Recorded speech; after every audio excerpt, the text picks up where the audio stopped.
got approximately 4 quarts of compost here.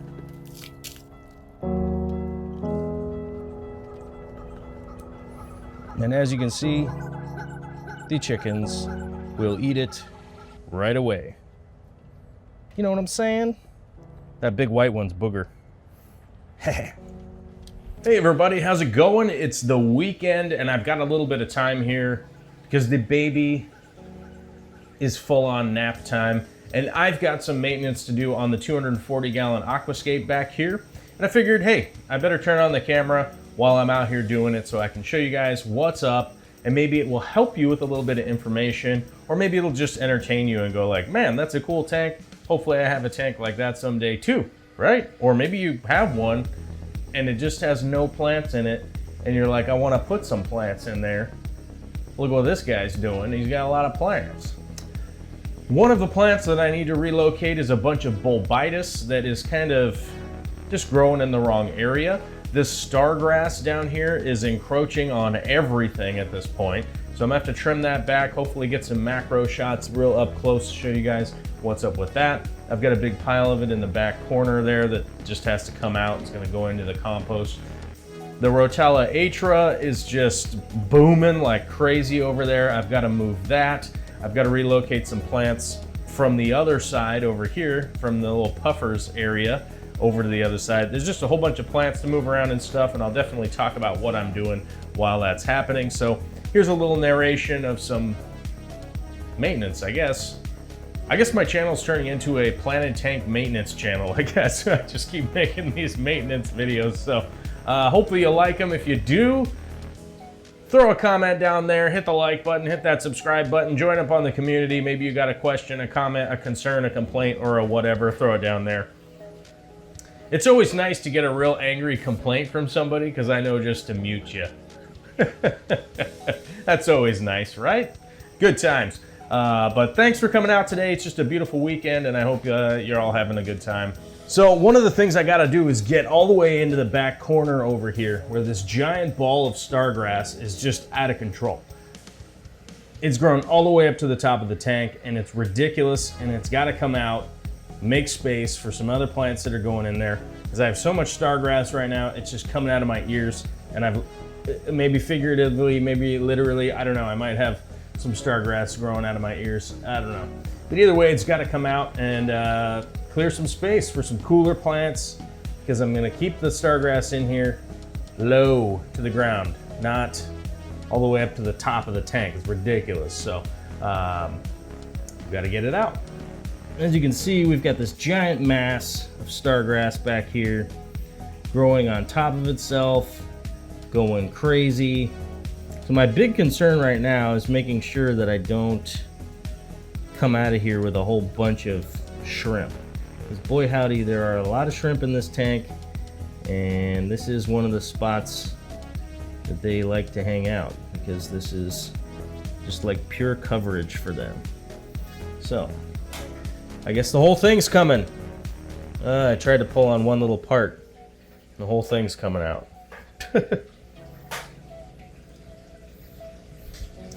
So what I'm doing here, see if we can't get this in the shot a little bit. What's that? So I'm pulling each little kind of chunk of this out and then making sure that there's any shrimps or shrimplets that get a chance to escape, because they inherently won't. They'll just kind of cling on and stay in there, you know, they'll just stay, and that's no good. We don't want that. We want them to be able to live in the tank and stay in the tank, not out in the compost heap with the chickens. Yeah, see, there goes some right there. There goes a bunch right there.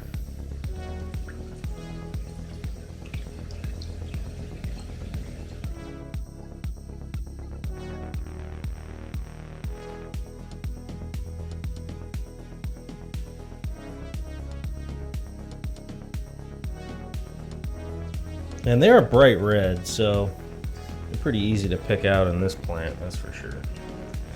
So one of the tricks that I do is I pull it out of the water, and it kind of alerts them that there's a problem with whatever plant that they're grabbed onto. And they have a tendency, when you put it back in the water, to get off of the plant that you pulled out. You know, I think it's just natural instinct kicking in, you know. Yeah. Wait a minute, this thing left the water? Uh-oh, I don't want it to do that again. Better get out of this thing. All right. I think we got, I'm not seeing really any shrimp jam back in here, so just keep going with our project. Yeah, I can see a lot of them down there in the stargrass down low.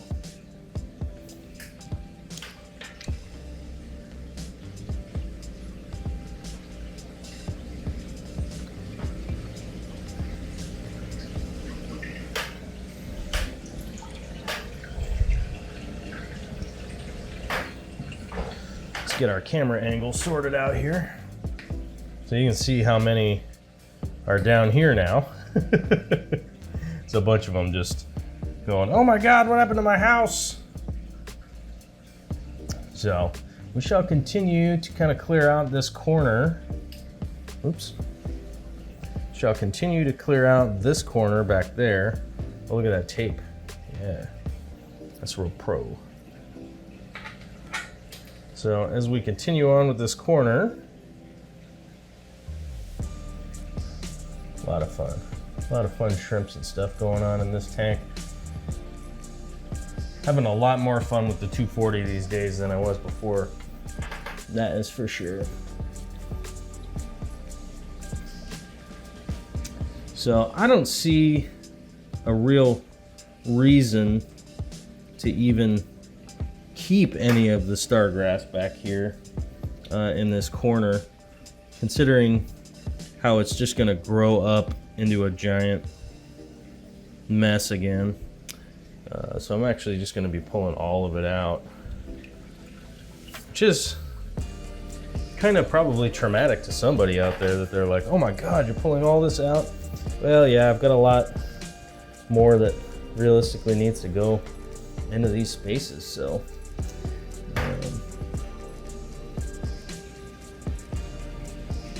survival of the most appropriate for the area in the aquascape, I guess. I'm gonna say like of the fittest or something, but that doesn't make any sense, because this is clearly the fittest plant in the tank right now, growing like crazy, like gangbusters, like Dave and Buster's. All right, so that bulbitis is gonna have to move. I'll have to get a longer arm at some point. Now, this rotala right here is actually like, it's not even planted in here. I actually just took a giant clump of it and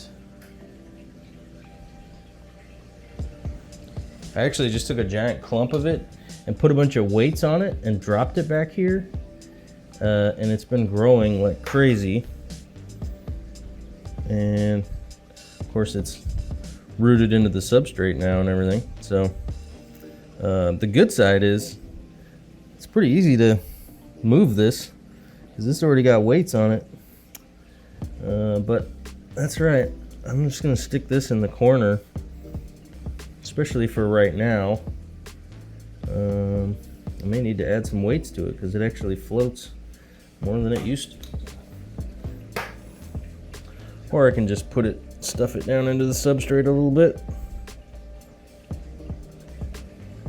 I'm realizing that the angle that I'm here, the position that I'm in, it's not great for getting into this corner right now, so I think I'm just gonna stick that there, probably temporarily for like a couple weeks or something. Just let it continue to grow and kind of just occupy that space. That'll be fine. All right. So continuing on, as I mentioned, so you can see this bulbitis right here. We are getting some algae growth on the stuff that is just too close.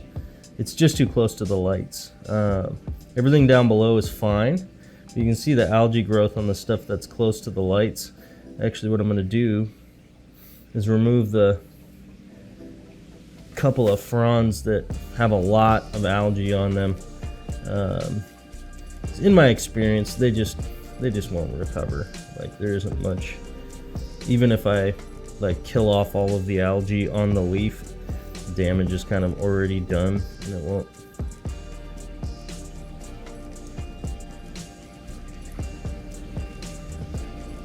Come back and figure out which ones.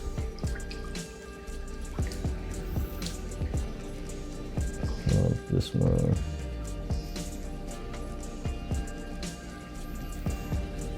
And then what we're gonna do is actually pull this whole piece, unless it's completely grown in, which it could be pretty readily at this point. It's not even been that long since I moved it here, but they do root pretty quick. It's the one part of the plant that you don't really notice how quickly it actually grows. All right, so we definitely just freed up a lot of real estate back here. Definitely exposed kind of a cool area that I think should be kind of fun to spruce up a bit.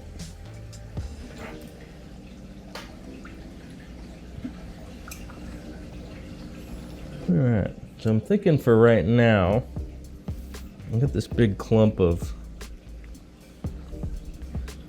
Pogastemon Sampsonii, which should have a weight on it, and it does. I don't want that piece of stargrass going with it, because it'll root back there immediately. But as I continue on with the kind of temporary moving of plants, then you can pop that back there for just, you know, probably a week or two or something, and see how well it does. You can see it's definitely converting from, you know, having got it with the weight on it, just a clump. I have to go through and trim it all, and then start individually planting those pieces. Should be pretty good though. We got a little bit of algae down behind here. Oh, there's a chunk of algae. A little bit of algae. Oh. All right, so the big part of this stargrass trimming is that everything that's up high needs to get trimmed. And this becomes confusing to people because oftentimes you'll grab a scissors like this and people just kind of run roughshod through the trimming, and that's not typically how I do it. Like, I don't just go crazy and just cut all of the stuff. I actually go through, and a lot of times I'll just use my hand to do this because my fingers, I can kind of feel better than with scissors. But I go through and I just start grabbing and trimming the stems that are too tall.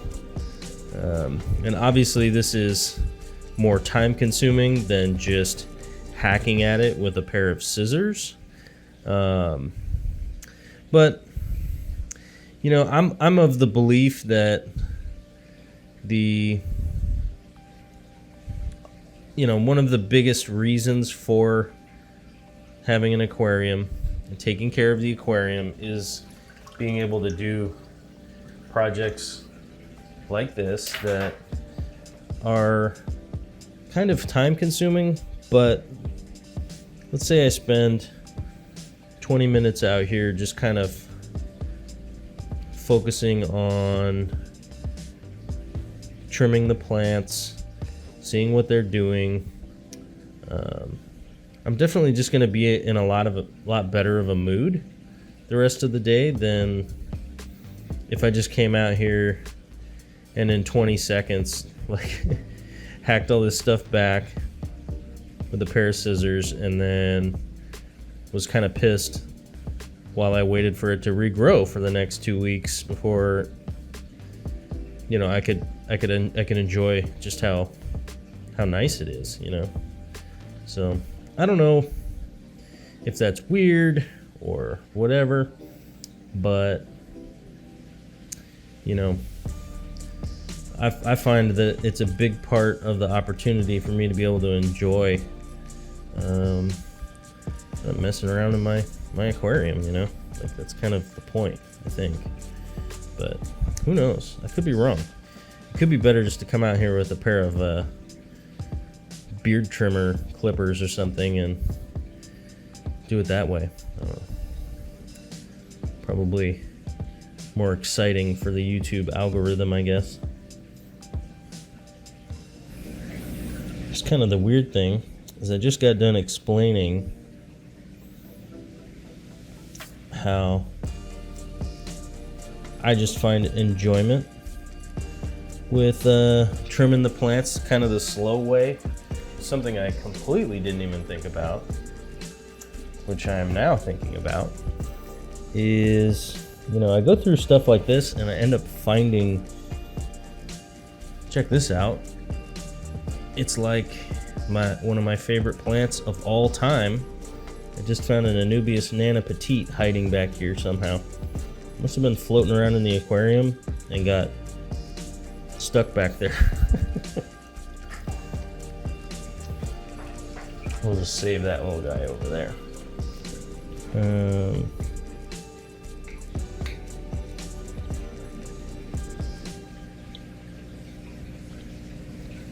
Plus I can go through and find things that,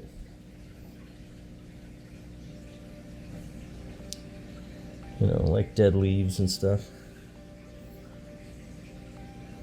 Alright, so we got some crypts over here.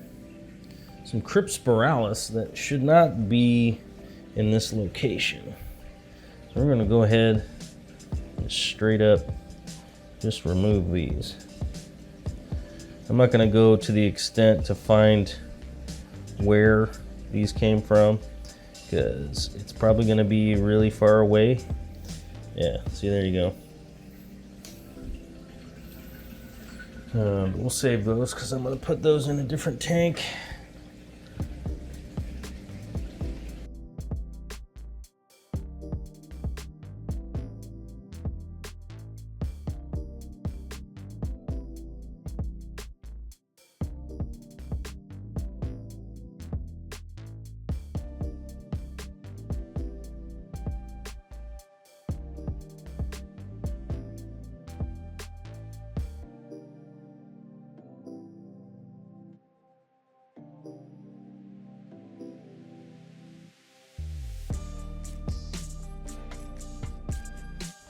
Mission accomplished for baby nap time.